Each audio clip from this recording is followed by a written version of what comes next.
வணக்கங்க. நான் உங்கள் செல்வம் அஸ்ட்ராலஜர், ஜெமினி ஸ்கூல் ஆஃப் அஸ்ட்ராலஜிக்காக. இந்த பிரசனம் வந்துங்க, பொருத்தம் பார்க்கறக்காக வந்தபோது அமைச்ச பிரசன்னங்க. எப்பவுமே நம்ம பொருத்தத்துக்கு வந்துங்க, முதல்ல நம்ம கவனிக்க வேண்டிய விஷயம், அவங்க பொருத்தம் பார்க்க நம்மக்கிட்ட ஜாதகம் கொடுத்த நேரத்துக்கான பிரசனத்தை போட்டு, இந்த ஜாமக்கோள் என்ன சொல்லுகிறதோ அதைப்படி நாம் சரியாக கையாண்டா 100% திருமண பொருத்தத்தில் தோல்விகள் இல்லாமல் சரியான பேரை தேர்ந்தெடுக்கக்கூடிய அமைப்பு நமக்கு இந்த ஜாமக்கோள் மூலமாக கண்டிப்பாக கிடைக்குங்க. இது நம்ம ஸ்டூடெண்ட்டுக்கு எல்லாத்துக்குமே தெரியும். ஏன்னா அவ்வளோ நம்ம அனுபவிச்சிருக்கிறோம், அவ்வளோ விஷயங்களை நம்ம பார்த்துருக்குறோங்க. ஸோ இந்த பிரசன்னத்தில் பாருங்கள், ஜாதகத்தை கொடுக்குறாங்க, பிரசன்னத்தை போட்டுடுறோம்.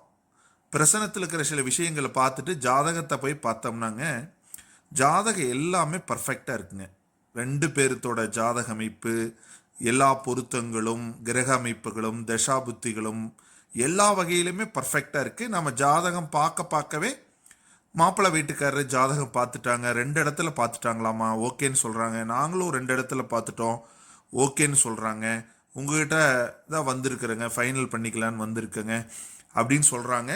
நாம் ஜாதகத்தை பூரா கணிச்சாச்சு, ஜாதகம் எல்லாம் ஓகேங்க. ஆனால் பிரசனத்தில் பார்த்தோம்னா 6 இடத்துக்கு 7 கவிப்பு இருக்குங்க. எப்பவுமே பார்த்தீங்கன்னா திருமண பொருத்த பிரசன்னத்தில் உதயம் ஆணாகவும் ஆருடம் பெண்ணாகவும் நாம் கருதி பார்ப்போங்க. உதயத்தை நோக்கி சுக்கிரன் வர்றாரு, உதயாதிபதி 4 இருக்கிறாருங்க. ஆருடாதிபதி சந்திரன் கவிப்பில் இருக்கு, 6 இடத்தை நோக்கி செவ்வாய் வராரு, 6 இடத்துக்கு 7 கவிப்புங்க. இப்போ உதயம் ஆணை குறிக்கும், ஆண் வீட்டுக்காரர் உதயத்தை நோக்கி சுக்கிரன், உதயத்துக்கு 7 கூடிய புதன் 3 இருக்கிறாரு, உதயாதிபதி 4, எல்லா வகையிலையும் ஓகே. உதயத்துக்கு 7 சூரியன் இருக்கார். இல்லை ஆண் வீட்டு சைடில் எல்லாமே ஓகே. ஆனால் பாருங்க, பெண் வீட்டு சைடில் 6 இடம் குறிக்குது, ஆருடாதிபதி கவிப்பில்லைங்க. 6 இடத்துக்கு 7 கவிப்புங்க, 6 இடத்தை நோக்கி செவ்வாய். அப்போ நான் என்ன சொன்னேன்னா, இந்த திருமண பந்தத்தில் பெண்ணுக்கு திருமணம் செய்யறதுல உடன்பாடு இருக்காது, பெண்ணுக்கு விருப்பம் இருக்காது. நம்மகிட்ட ஜாதகம் பார்க்க வந்தாங்க, பெண்ணோட அப்பா அம்மா தாங்க, அப்பா அம்மா, பெண்ணோட தாய்மாமன் சம்சாரம். அப்போ நம்ம இந்த விஷயத்தை நம்ம சொல்கிறோம்.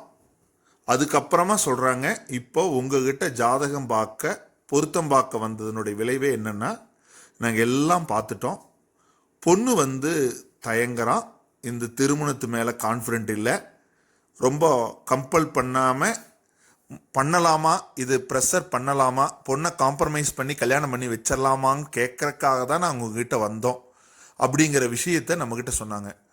நாம் முதல்லையே பொருத்தம் பார்க்கறதுக்கு முன்னாடி ரிசல்ட் எல்லாம் சொல்லும்போது தெளிவாக டீட்டெயில் எல்லாம் பொருத்தம் இப்படி இருக்குது எல்லாம் இருக்குது, ஆனால் உங்கள் பொண் திருமணத்துக்கு சம்மதிக்க மாட்டாள் அப்படிங்கிற வார்த்தையை நம்ம பயன்படுத்துகிறோம். அதுக்கப்புறமா சொல்கிறாங்க, ஆமாங்க நீங்கள் சொன்ன மாதிரியே பொண்ணு ஒத்துழைக்க மாட்டேங்கிறா, பொண்ணு இந்த பந்தம் வேண்டாங்கிறா, ரொம்ப ஒரு 2 நாளாகவே அதை பற்றி ரொம்ப ஃபீல் பண்ணுறான். ஸோ ஆனால் எங்களுக்கு எல்லாம் பையன் பிடிச்சிருக்கு, பையன் ஃபேமிலி பிடிச்சிருக்கு, எல்லா பேக்ரவுண்ட் ஃபேமிலி எல்லாமே எங்களுக்கு ஓகேவா இருக்குது, ஏன் பொண்ணு இப்படி வேண்டான்னு சொல்கிறான்னு தெரியல. ஒருவேளை உங்ககிட்ட காட்டிட்டு தெரிஞ்சுட்டு அதுக்கப்புறம் கம்ப்ரமைஸ் பண்ணலாம், பொண்ணை கம்பல் பண்ணி இந்த மேரேஜுக்குள்ளே கொண்டு போகலான்னு நினச்சி தான் உங்ககிட்ட வந்தோம்.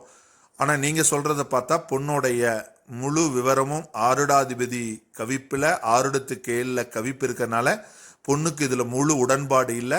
நம்ம திரும்பி செஞ்சு வச்சா அந்த பொண்ணு இந்த திருமணத்திலிருந்து பந்தத்திலேருந்தே விலகிடுவான்னு சொல்கிறீங்க. ஸோ நீங்கள் சொல்கிற ரிசல்ட் எங்களுக்கு புரியுது. ஸோ நீங்கள் சொல்கிற பாயிண்ட்டும் வேல்யூடு பாயிண்ட் அப்படின்னு சொல்லிட்டு, ஸோ இந்த பொருத்தம் அப்படிங்கிறதுல அதில் இருக்கக்கூடிய ரகசியங்களை நமக்கு ரொம்ப பட்டவர்த்தனமாக காட்டக்கூடிய ஒரு நிலை தான் ஜாமக்கோள் பிரசன்னங்க. 6 இடத்துக்கு 7 கவிப்பும் 6டாதிபதி கவிப்பில் இருக்கிறது, பொண்ணுக்கு உடன்பாடு இல்லை, ஆண் வீட்டுக்கு உடன்பாடு, பெண் வீட்டுக்கு உடன்பாடு இல்லைங்கிறது அவ்வளோ தெளிவாக இந்த பிரசனத்தின் மூலம் இண்டிகேட் பண்ணுதுங்க. ஸோ மேலும் திருமண பொருத்தத்துக்கு ஜாமக்கோள் பிரசனம் ரொம்ப பயனுள்ள பிரசனம், தோல்விகளே இல்லாமல் தவிர்த்து வாழ்கிறதுக்கு ஜாமக்கோள் ரொம்ப யூஸ்ஃபுல்லாக இருக்குங்க. நன்றி, வணக்கங்க. இந்த வீடியோ பிடிச்சா லைக் பண்ணுங்கள், ஷேர் பண்ணுங்கள். வர்ற ஏப்ரல் 14ஆம் தேதியிலிருந்து ஜாமக்கோல் கிளாஸ் ஸ்டார்ட் ஆகுதுங்க. அந்த வகுப்பில் கலந்துக்கணும்னு ஆசைப்படுறவங்க, அது ஜோதிடர் மட்டும் இல்லை, வேறு பிரிவுகளை சார்ந்தவர்கள், வியாபாரம் சார்ந்தவர்கள், விளையாட்டுத்துறை சார்ந்தவர்கள், அரசியல் சார்ந்தவர்கள், வணிகம் சார்ந்தவர்கள், பங்கு வர்த்தகம், விளையாட்டு, ரேஸ் போன்ற எல்லா துறையினரும் இந்த ஜாமக்கோல் பிரசனத்தை பயன்படுத்தி தங்களது பிரிவில், தங்களது தொழிலில் இந்த பிரசனத்தை பயன்படுத்தி நீங்கள் சரியான சதவீதமான வெற்றி அடைய வாய்ப்பு இருக்கு என்று கூறி விடையேறுகிறேன். நன்றி, வணக்கம்.